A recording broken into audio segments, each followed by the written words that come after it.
Почитувани гледачи, ги следите регионалните вести на телевизија Кисименада. Во нив ќе гледате. Општата болница во Гостивар ќе добие нов изглед, ќе се реконструира фасадата и ќе се заменат сите прозорци.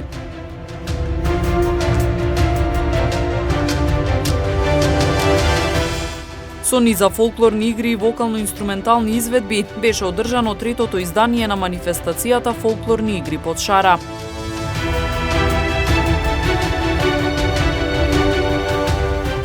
За 6 месеци спроведени 15 акцијски контроли за откривање и санкционирање на странски државјани со нелегален престој.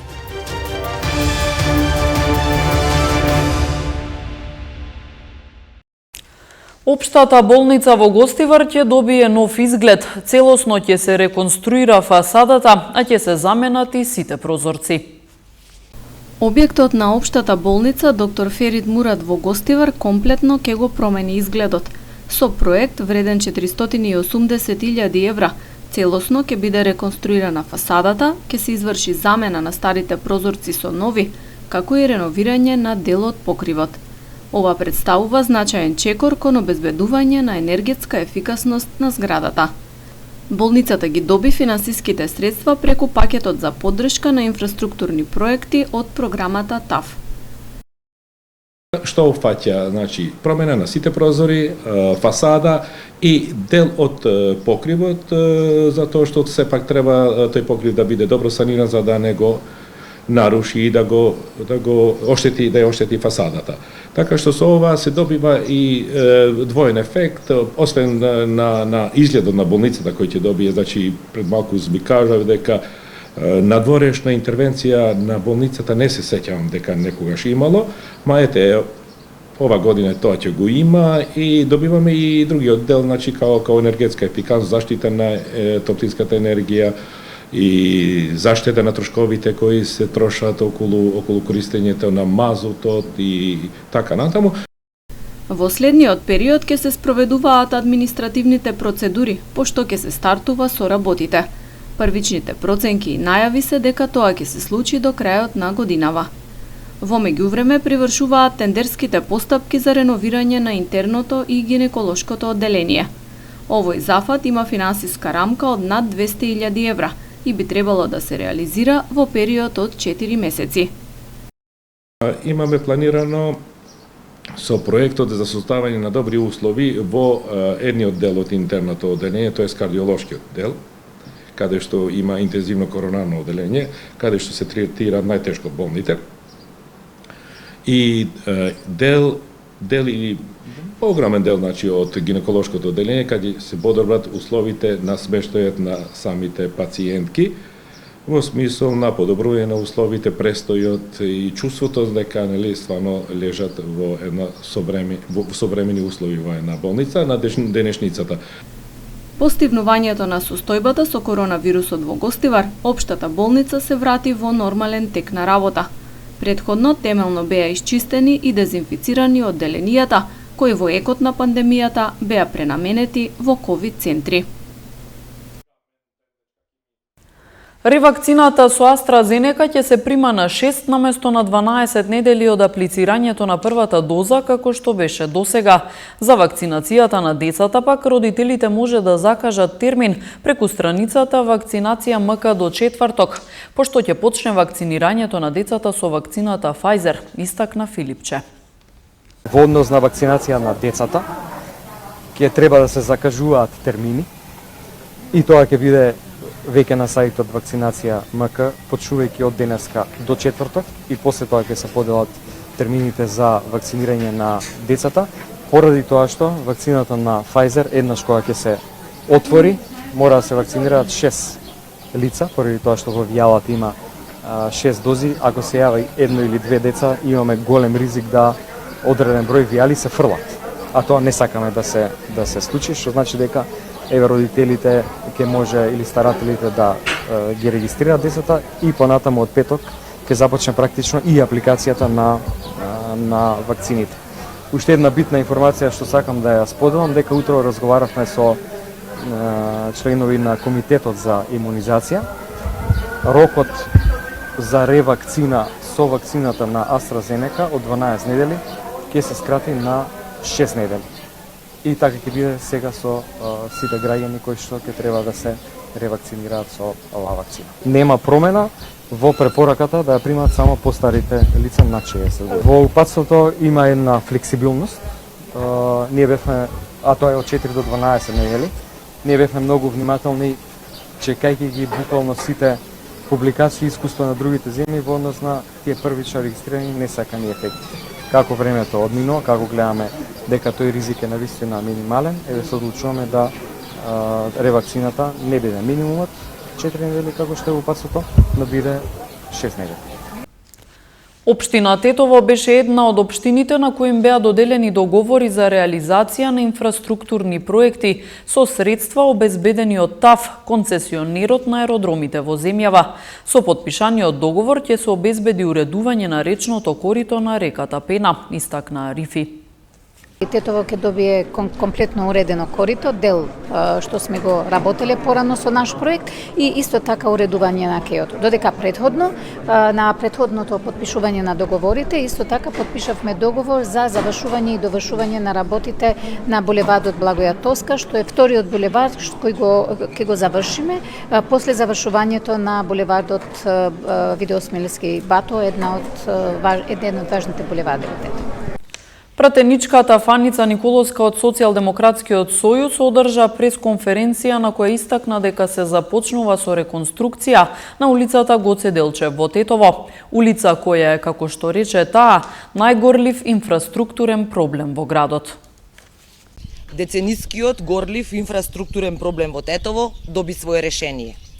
Започна долго очекуваната реконструкција на улицата Гоце Делчев. Оваа улица е од големо значење не само за жителите кои живеат таму, туку и на сите тетовчани, кај кои истата буди спомени од давнешното минато. Имено, реализацијата на овој проект е обезбедена токму од владата на Република Северна Македонија, односно Министерството за транспорт и врски, преку средства од Светска банка во висина од 15,5 милиони денари. Со претходна изработка на атмосферска канализација, овој проект опфаќа целосно покривање со асфалт од местноста Два Бреста па се до местноста Дреновец во должина од 730 метри и широчина од 5,5 метри. На некои делови од улицата, каде што дозволува просторот, планирани се и тротоари поплочени со бекатон. На крајот предвидено е и осветлување со поставување на модерни канделабри. Кон средината на октомври очекуваме финализирање на овој проект. Така, на улицата Гоце Делчев ќе го вратиме некогашниот препознатлив сјај. СДСМ покажува и докажува како преку одговорни политики треба да се работи во интерес на граѓаните, како треба да се работи во интерес на градот и како треба да се работи во интерес на државата. Со инфраструктурно подобрување на квалитетот на живот, СДСМ како одговорна партија продолжува одговорно и посветено да работи за реализација и задоволување на потребите на сите граѓани. Со низа фолклорни игри и вокално-инструментални изведби беше одржано третото издание на манифестацијата Фолклорни игри под шара. Тетовци имаа можност да уживаат во фолклорното богатство на народите кои што живеат под Шар планина.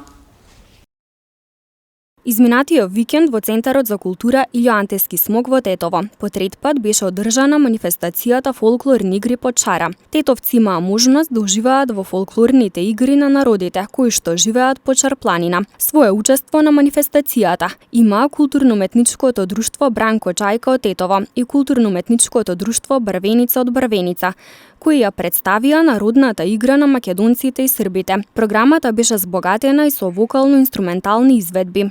Програмата, како што веќе и во најавата кажав, мораше да претрпи измени поради настанатата ситуација. Кажав дека до сега учествували така и замислена целата манифестација, фолклорни игри, да настапуваат културно-уметнички друштва, меѓутоа поради целата ситуација моравме и програмата да ја прилагодиме и сега културно-уметнички друштва настапи оние кои можеа, другите кои не можеа на нивно место. Значи донесовме инструмент, вокална интерпретација, народна поезија и така со еден збор целта на манифестацијата е доловена, бидејќи треба да се прикаже фолклорот на народот кој живее во падините на Шар планина. И тука застапен беше фолклорот на македонскиот фолклор, албанскиот, ромскиот и фолклорот на бошњаците. За прв пат на сцената пред татовската публика на манифестацијата со две кореографии се представија и членовите на културно-уметничкото друштво Диван Хана од Сарај, кое што го негува босанскиот фолклор. Ни представува голема чест што бевме повикани од Сдруженијето Бранко Џајко од Тетово. Прв пат настапуваме, ние сме културно-уметничко друштво Диван Хана од општина Сарај во Скопје. Го негуваме босанскиот фолклор, босанските игри од Санџак. Посебно ни е драго што настапивме и што ја пренесовме нашата култура преку народната игра и носија. Манифестацијата Фолклорни игри под чара е во организација на Сдруженијето на Срби и Македонци културно-уметничко друштво Бранко Џајка и представува проект од национален интерес во културата за 2021 година на Министерството за култура од областа на фолклорната дејност. Физички напад над 19-годишник, полицијата регистрирала и 2 сообраќајни незгоди. Во продолжение информациите од полицискиот билтен на СВР Тетово. Вчера околу 15 часот и 30 минути, полициски службеници од Оделенијето за внатрешни работи Гостивар привеле 50-годишник од Скопје, осуден на затворска казна за сторено кривично дело кражба, по кого била распишана и потерница. По приведувањето, тој е спроведен во казнено-поправната установа Затвор Скопје во Скопје за издржување на казната. Вчера околу 15 часот и 30 минути, полициски службеници од Оделенијето за внатрешни работи Гостивар на Здуинска крстосница во Гостивар лишиле од слобода 51 годишник, 48 годишник и 30 годишник, тројцата од Скопје, кои се превезувале во патничко возило со скопски регистарски ознаки, поради сомнение за нивна инволвираност во неовластено производство и пуштање во промет на наркотични дроги, психотропни супстанции и прекурсори, и кражба, и тешка кражба. Тројцата биле задржани во полициската станица Гостивар за натамошна постапка. Полициски службеници од Оделенијето за внатрешни работи Гостивар вчера во 18 часот и 45 минути лишиле од слобода 20 годишник и 40 годишник од Гостивар, кои околу 15 часот и 30 минути во Гостиварска долна бањица му упатиле закани на 53 годишник. Се расчистува и документира случајот. Вчера во 22 часот и 40 минути 19 годишникот непроштено во СВР Тетово пријавил дека во непосредна близина на спортската сала во ова село физички бил нападнат од едно лице. Се преземаат мерки за расчистување и документирање на случајот. Вчера вечер околу 23 часот во СВР Тетово пријавено е дека на автопатот Гостивар Тетово во близина на Пирочкиот надпатник патничко моторно возило со тетовски регистарски ознаки управувано од 22 годишник од Тетовско селце излетало од коловоз. Во незгодата 25 годишна сопатничка од Тетовска Голема Речица се здобила со тешки телесни повреди констатирани во Тетовската клиничка болница, додека на втората сопатничка во возилото од Дреновец и биле констатирани телесни повреди.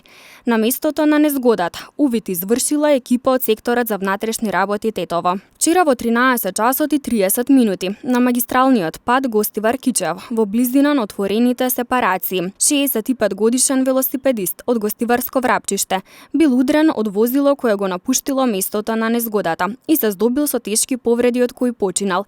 Смрт констатирал лекар, а јавен обвинител и екипа од Оделенијето за внатрешни работи Гостивар извршиле комплетен увид на местото на незгодата.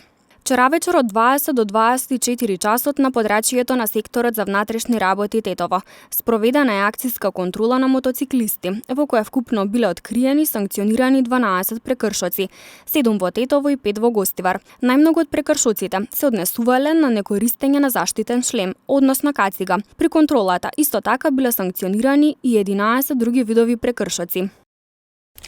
Во првите 6 месеци од годинава во Полошкиот регион биле спроведени вкупно 15 акциски контроли за откривање и санкционирање на странски државјани кои што нелегално престојуваат во нашата држава. Во рамките на континуираните активности што ги презема секторот за внатрешни работи Тетово, за откривање и законско санкционирање на странски државјани кои што непријавено престојуваат, го злоупотребуваат туристичкиот престој или нелегално работат на подрачјето, или за кои постои сомнение дека се инволвирани во други кривични дела. Во првите 6 месеци од годинава биле спроведени вкупно 15 акциски контроли, 10 во Тетово и 5 во Гостивар. Во овие контроли откриени се 88 странски државјани, кои во најголем број биле затекнати како што работат во гостителски објекти. Најмногу од нив, 47, биле од Албанија, 16 од Србија, 8 од Русија, 7 од Украина, 5 од Косово, 2 од Бугарија и по 1 од Босна и Херцеговина, Молдавија и Литванија. Дури 54 од нив непријавено престојувале или го злоупотребиле туристичкиот престој, односно престојувале спротивно на целта и нелегално работеле, претежно во гостителски објекти. По приведувањето, странските државјани се предадени во одсекот за прекуграничен криминал, миграции, странци и реадмисија Тетово за натамошна постапка, пошто биле санкционирани со парични глоби, протерување од нашата земја и со забрана за влез од 1 до 3 години.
Почитувани гледачи, тука е крајот на вестите. Ви благодариме на вниманието. Пријатно.